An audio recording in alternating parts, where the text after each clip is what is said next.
அன்பானவர்களே, அன்பு வணக்கங்கள்.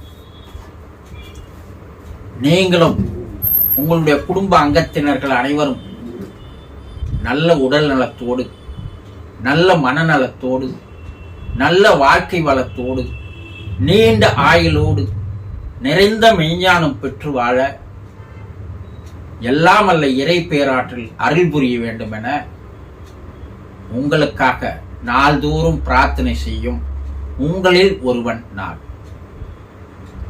இந்த சேனலை புதிதாக பார்ப்பவர்களாக இருந்தால் முதலில் இந்த சேனலை சப்ஸ்கிரைப் செய்து எனக்கு ஆதரவையும் ஊக்கத்தையும் உற்சாகத்தையும் தாருங்கள். 30 ஆண்டு கால அனுபவங்கள் உங்களோடு பகிர்ந்து கொள்வதால் உங்களுக்கு தான் அதிகமான பலனும் பயனும் ஏற்படும். நாம் கற்றது கைமண் அளவு, கல்லாதது உலகளவு. வாழ்க்கையின் கடைசி காலம் வரைக்கும், இறக்கின்ற நேரம் வரைக்கும் ஒரு மனிதனால் கற்றுக்கொள்ள முடியும். அவன்தான் ஞானியாக மாறுகிறான்.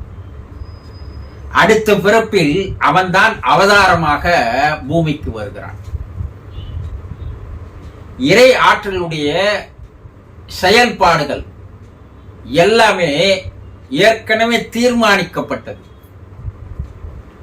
இறைவன் இந்த உலகில் படைப்புகளை படைத்த போது எல்லா ஜீவராசிகளும் எப்படியெல்லாம் இருக்க வேண்டும் என்பதை அவன் துல்லியமாக ஆராய்ந்து அதற்கு பின்னால் தான் எல்லா ஜீவராசிகளையும் படைத்திருக்கிறான்.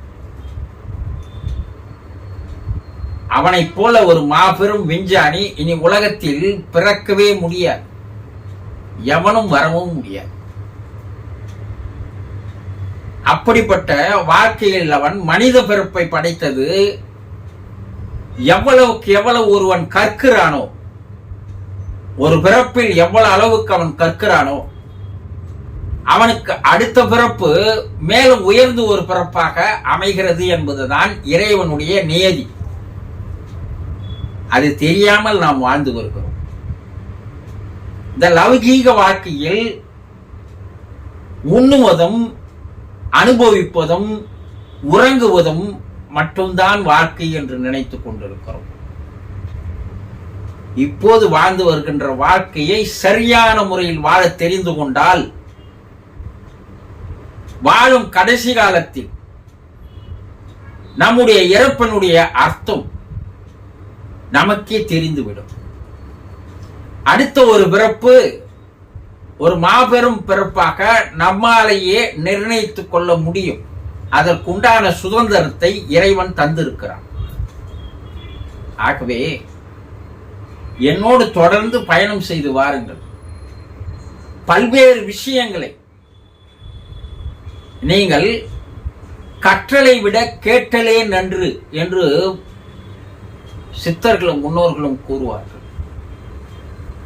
அப்படி கேட்கின்ற முறையில்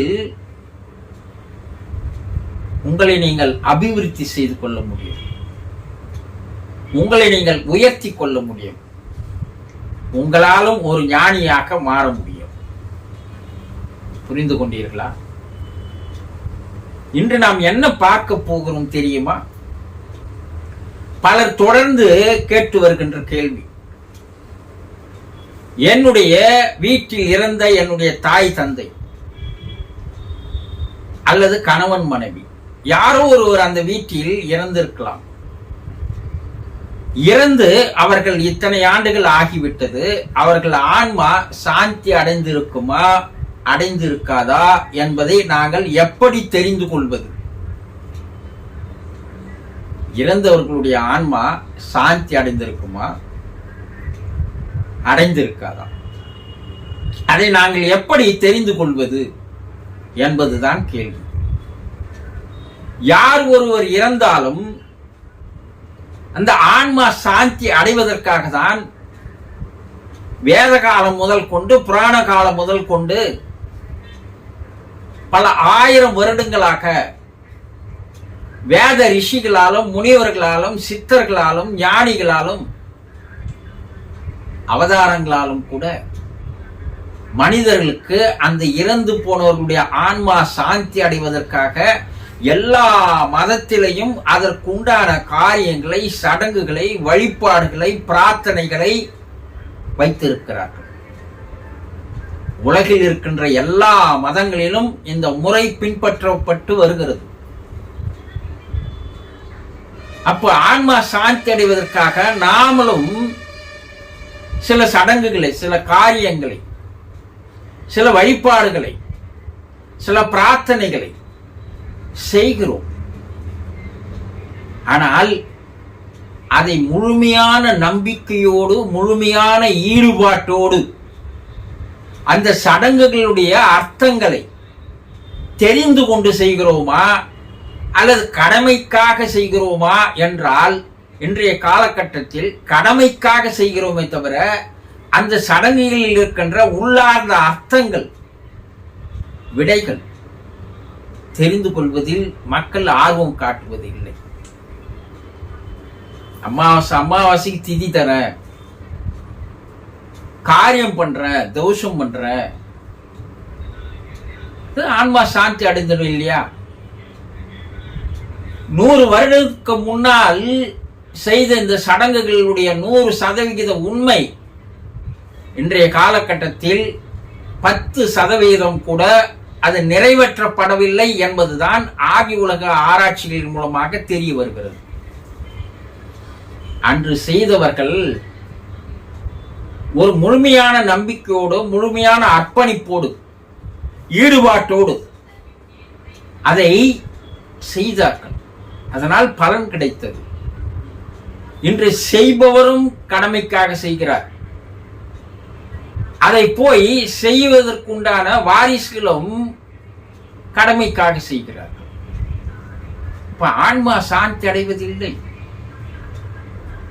ஆன்மா சாந்தி அடையவில்லை என்றால் உங்களுடைய குடும்பத்தில் உங்களுக்கு நிம்மதி இருக்காது, மனதிலே அமைதி இருக்காது, மனதிலே சஞ்சலங்கள், பல்வேறு குழப்பங்கள், எதையோ இழந்தது போன்ற ஒரு எண்ணம், மனம் பாரமாக இருக்கின்ற போல ஒரு தோற்றம், மனக்குழப்பம், மனச்சிதைவு, மனக்கவலை, இவையெல்லாம் இருந்து கொண்டே இருக்கும். இரவிலே நிம்மதியான தூக்கமே வராது. ஏதோ நடைபெணமாக வாழ்வீர்களே தவிர ஒரு மகிழ்ச்சியோ, ஒரு ஆனந்தமோ, ஒரு சந்தோஷமோ அந்த குடும்பத்தில் இருக்காது. பிரச்சனைகள் மேல் பிரச்சனைகள் வரிசை கட்டிக்கொண்டு வந்து கொண்டே இருக்கும். ஒரு பிரச்சனையை தீர்ப்பதற்குள் அடுத்த பிரச்சனை வரும். அது பொருளாதார பிரச்சனையாக இருக்கலாம், வேறு குடும்ப பிரச்சனையாக இருக்கலாம். ஏதோ ஒரு பிரச்சனைகள் வந்து கொண்டே இருக்கும். குடும்பத்தில் இருக்கின்ற உறுப்பினர்களிடையே கருத்து வேறுபாடுகள் ஏற்படும், சண்டை சச்சரவுகள் ஏற்படும், இதனால் பிரிவுகள் கூட ஏற்படும். அந்த வீட்டுக்குள்ளே உள்ளே வந்தாலே ஒரு நெகட்டிவ் வேவ்ஸ் மிக அதிகமாக இருந்து கொண்டிருக்கும். மனம் நிம்மதியாகவே இருக்காது. எந்த ஒரு நல்ல காரியங்களும் நடைபெறாது. அப்படி நடைபெற இருக்கின்ற அந்த காரியங்களும் தடைப்பட்டு கொண்டே வரும். அது குழந்தை பாக்கியமாக இருக்கலாம், திருமணம் நடைபெறாமல் இருக்கலாம், அல்லது நல்ல வாய்ப்புகள் தேடி போகும்போது அது தட்டிக்கொண்டே போகும். இது போல தடைகள் இருந்து கொண்டே இருக்கும். பொருளாதார இழப்புகள் ஏற்படும். பணம் ஒருவருக்கு நம்பி கொடுப்பீர்கள், அந்த பணம் வராது. நண்பர்கள் உறவினர்களிடையே சண்டை சச்சரவுகள் அதிகமாக மாறும். நம் மீது அதிகமான வீண் பழிகள் வரும். சில நேரங்களில் உடல் ஆரோக்கியம் கெட்டு போகும். எதிர்பாராத நோய்கள் தொடர்ச்சியாக குடும்பத்தில் ஒவ்வொருவருக்காக வந்து கொண்டே இருக்கும். இப்படி பல பிரச்சனைகள் இருந்து கொண்டே இருக்கும். அப்படி இருந்து கொண்டே இருந்தால் இறந்து போனவருடைய ஆன்மா சாந்தி அடையவில்லை என்பதை நீங்கள் தெரிந்து கொள்ளலாம். அவர்கள் ஏதோ ஒரு வேதனையில், ஒரு கவலையில், ஒரு துன்பத்தில், ஒரு துயரத்தில் சிக்குண்டு இருக்கிறார்கள். அவர்களுடைய பாதிப்புகள் தான் இந்த குடும்பத்தில் இவையெல்லாம் நடைபெறுவதற்கு வாய்ப்பாக அமைகிறது.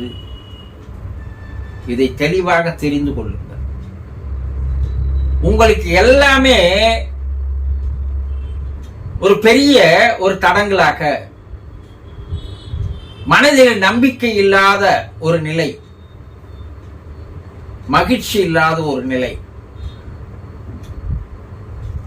இவையெல்லாம் இருந்து கொண்டிருந்தால் அது அவர்களுடைய எண்ண அலைகள் உங்க குடும்பத்தை தாக்குகிறது. இன்னும் பல நிகழ்வுகளை கூறலாம், பல விஷயங்களை கூறலாம். நேரம் கருதி இவையெல்லாம் நடைபெற்று கொண்டிருக்கிறது என்றால் அவர்கள் ஆன்மா சாந்தி அடையவில்லை. அவ்வளவு எளிதில் சாந்தி அடையாது. அதையெல்லாம் தெரிந்துதான் நம் வேதகால ரிஷிகள் அனுபவங்களின் மூலமாக இந்த சடங்கு முறைகளை அவர்களை சாந்திப்படுத்துவதற்காக, அவர்களை அமைதிப்படுத்துவதற்காக சில முறைகளை கண்டுபிடித்து தந்து சென்றார்கள்.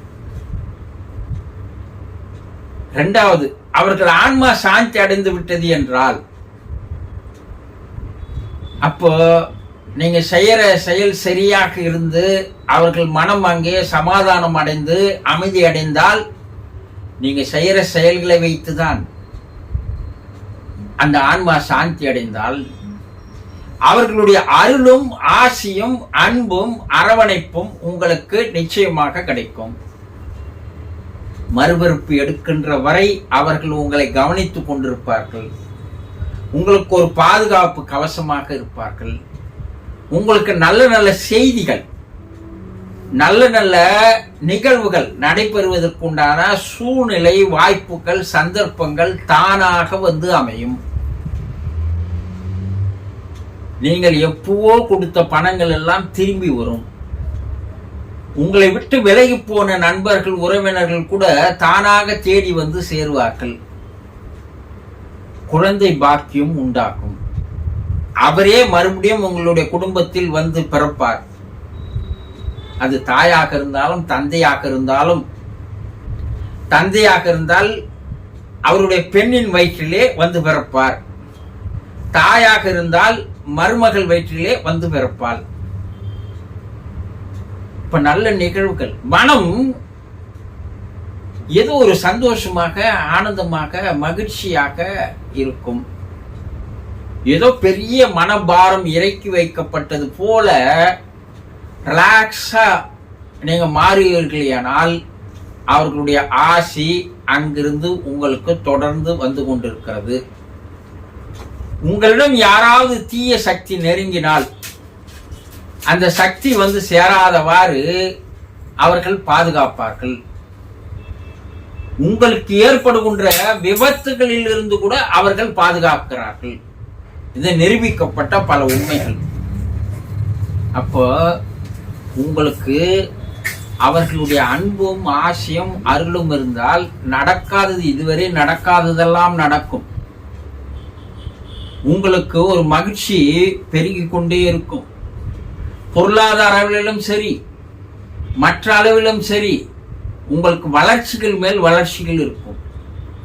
இது சாந்தி அடைந்ததற்கு உண்டான கூறுகள். இன்னும் நிறைய கூறுகள் இருக்கு.